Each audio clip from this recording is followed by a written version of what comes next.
Hello students, today's class for class 11th chapter 9 कर रहे हैं हम और एक्सरसाइज 9.3 पे हैं। इससे प्रीवियस 2 लेक्चर्स में जीपी के ही मैंने आपको बताया था कि जीपी किसे कहते हैं, जिसमें जो ऐसी सीक्वेंस जिसमें एक proper number same number multiply हो रहा है हर बार, ए आर स्क्वायर। तो A is called first term और are is called common ratio. Okay, ना आज जो हम करेंगे इन दिस लेक्चर वो ये करेंगे कि इसका सम क्या होता है, सम ऑफ एन टर्म्स। ठीक, तो सम ऑफ एन टर्म्स देखो, आप जीपी है, एक जीपी के रेशो पे बहुत डिपेंड करता है उसका सम। किस तरीके से कि अगर रेशो 1 से बड़ा है, ठीक है, तो जीपी जो है वो बढ़ती जाएगी, ऑब्वियस उसका सम भी बढ़ता जाएगा। देखते कैसे। सपोज मैंने रेशो लिया 2, टर्म ली 3 फर्स्ट, तो 3 2 जा 6, 6 2 जा 12, 12 2 जा 24, 24 2 जा 48, तो 2 से मल्टीप्लाई हो रहा है। आप देख रहे हो सीरीज लगातार बढ़ती जा रही है और हम एडिशन करेंगे तो इसका जो सम होता है, फॉर्मूला होता है a r n minus 1 upon r minus 1 when are is greater than 1। तो एस एन का फॉर्मूला जीपी में ये है हमारे पास, a r n minus 1 upon r minus 1। अब इन दिस सीक्वेंस क्या होगा, ए इज 2, ठीक है, a is 3, r is 2, 2n minus 1 upon 2 minus 1, और हमारा जो सम अल्टीमेटली आएगा वो आएगा 3 raise to power 2n minus 1। अब आपने 5 टर्म का सम करना है तो n की वैल्यू 5 पुट कर दो, और 10 टर्म्स का सम करना है तो n की वैल्यू 10 पुट कर दो। बट अगर यही रेशो 1 से लेस देन होता, यानी कि 1/2 होता, अब देखो कैसी सीक्वेंस बनेगी, 3, 3/2, 3/4, 3/8। देख रहे हो ध्यान से आप, नंबर जो है लगातार छोटा होता जा रहा है। 3, फिर 1/2, फिर 3/4 हो गया, फिर 3/8, फिर 3/16। तो एक नंबर जो है ना ऑलमोस्ट 0 के करीब जाता जा रहा है। तो ऐसे में जो रेशो है आपका, वो सम का फॉर्मूला हो जाता है S N A 1 minus R raise to power N और 1 minus R where R is less than 1। ये हमारा सिंपल सा फॉर्मूला है जीपी का। Okay, now let's start our question. ये 2 फॉर्मूले आपको याद रखने हैं, बस सिंपल सा याद रखिए। डिनोमिनेटर मैंने कैसे याद रख रखा है, डिनोमिनेटर मस्ट बी पॉजिटिव। अगर 1 से छोटा है तो 1 में से माइनस कर दीजिए और ऊपर भी सेम ऐसा ही लिख दीजिए, और अगर 1 से बड़ा है तो r में से 1 माइनस कर दीजिए और ऊपर भी rn माइनस 1 लिख दीजिए उसी फॉर्म में।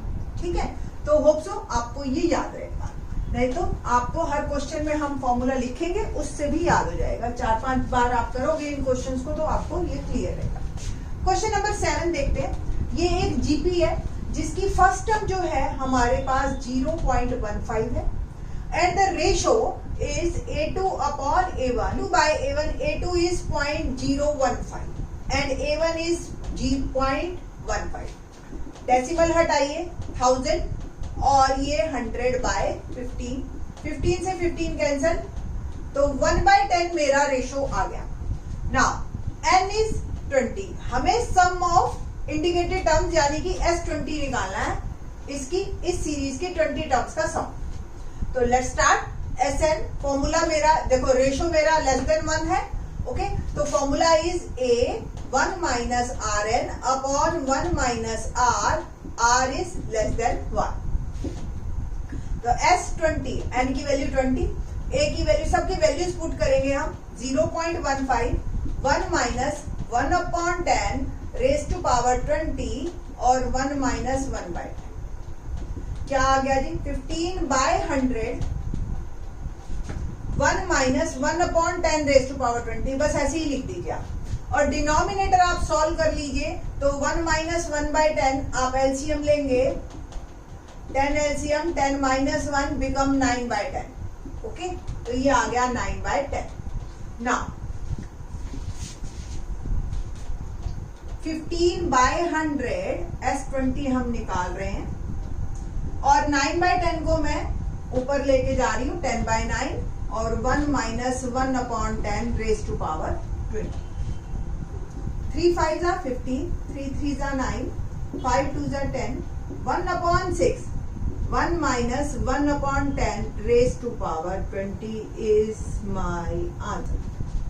तो ये जो है आपका इस पर्टिकुलर पार्ट में जो है आपका ये आंसर बनता है। ठीक है जी, question number 7।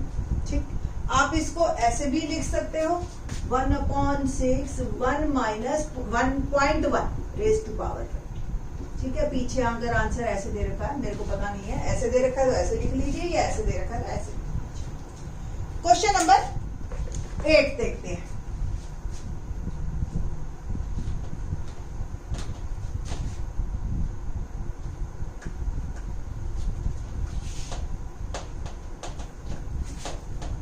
In the 8th question, what's A here? A is under root 7. Ratio is A2 by A1. ये रूट 21 है और ये रूट 7 है, तो आप इसको ऐसे भी लिख सकते हो और इट विल बिकम रूट 3, है ना।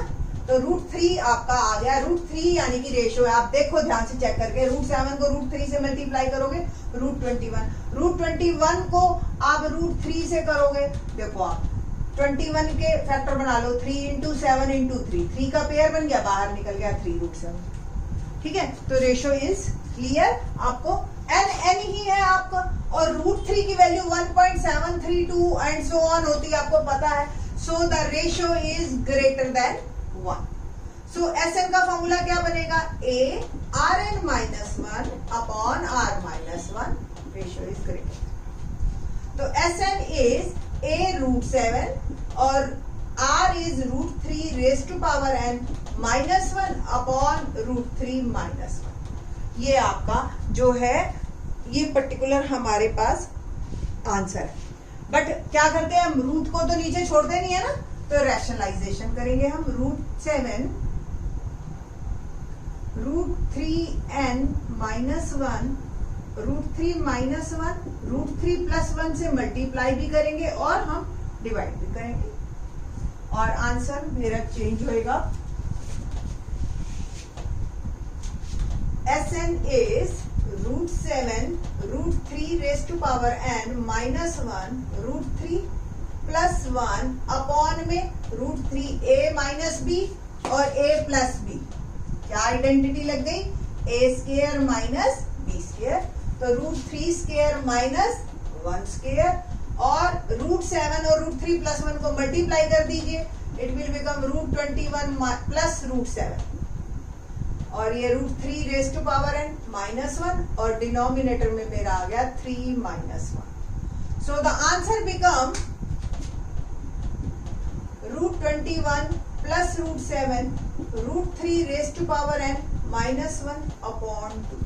इस फॉर्म में भी लिख सकते हैं। रूट 7 बाहर पड़ा रहता तो भी आप ऐसे भी इसको लिख सकते थे। Both are the correct one. किसी भी चीज को आप ये नहीं कह सकते कि जी ये गलत है आपकी फॉर्म। ठीक, तो दोनों आंसर आपके ठीक है, जो भी आप दें it will be correct. Okay, now the question 9th question देखते हैं हम। देखिए क्या है ये, एपी जीपी है ये, जिसमें A1 है और R हमने निकालना है A2 बाई A1, तो माइनस A अपॉन 1 यानी कि माइनस ए। आप देखो माइनस ए से मैंने मल्टीप्लाई किया, माइनस ए आ गया, फिर माइनस ए से किया ए स्क्वायर, फिर माइनस ए से किया माइनस ए क्यूब। अब ये ए हमें नहीं पता कि ये लेस देन आएगा या ग्रेटर देन आएगा, ठीक है ना। ए के बारे में हमें कुछ भी नहीं पता, तो हम इसको आप एज्यूम कर लीजिए कि भी नेगेटिव है, सो हम इसको लेस देन 1 एज्यूम कर लेते हैं। ठीक है, सो फॉर्मूला आप वैसे दोनों में से कुछ भी लिखेंगे आप तो both are the correct one. A negative हो गया तो ये अपने आप पॉजिटिव हो जाएगा, है ना। तो A 1 minus R N upon 1 minus R, ये मेरा फॉर्मूला है when are is less than 1। So A is 1 here और आर इज माइनस ए। अब ये माइनस ए भी डिपेंड करेगा हमारे एन पर कि ये पॉजिटिव होगा या नेगेटिव होगा। तो it will become 1 1 minus A raise to power n, और ये डिनोमिनेटर वाला माइनस कंफर्म है, ये प्लस हो जाएगा। तो अल्टीमेटली मेरा जो आंसर बना वो ये बन गया। ठीक है जी। So the sum of n terms of this series 1 minus A raise to power n upon 1 plus a. ठीक है जी। तो नेक्स्ट टर्म हम देखते हैं। नेक्स्ट हमारा क्वेश्चन क्या है, 10th question.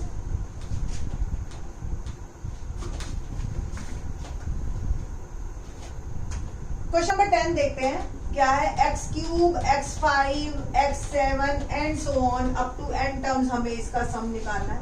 So a is x³ r is a2 by a1, यानी कि x5 by x³ that is x square, और स्क्वायर इज ऑलवेज पॉजिटिव, है ना। ठीक है।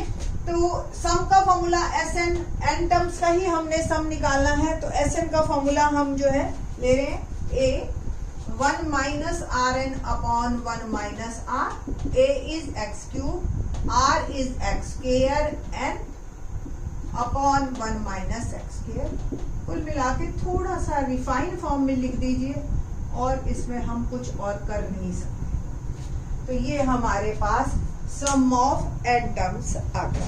ठीक है जी। काफी इजी है, बच्चे कर लेते हैं। बच्चे जो रुकते हैं वो क्वेश्चन 11th पे आके रुकते हैं, उनको ये समझ नहीं आता कि इसका मतलब क्या है। इवेल्युएट लिख दिया हमने 11th क्वेश्चन में, और लिख दिया k रेस value 1/11 2 plus 3 raise to power k।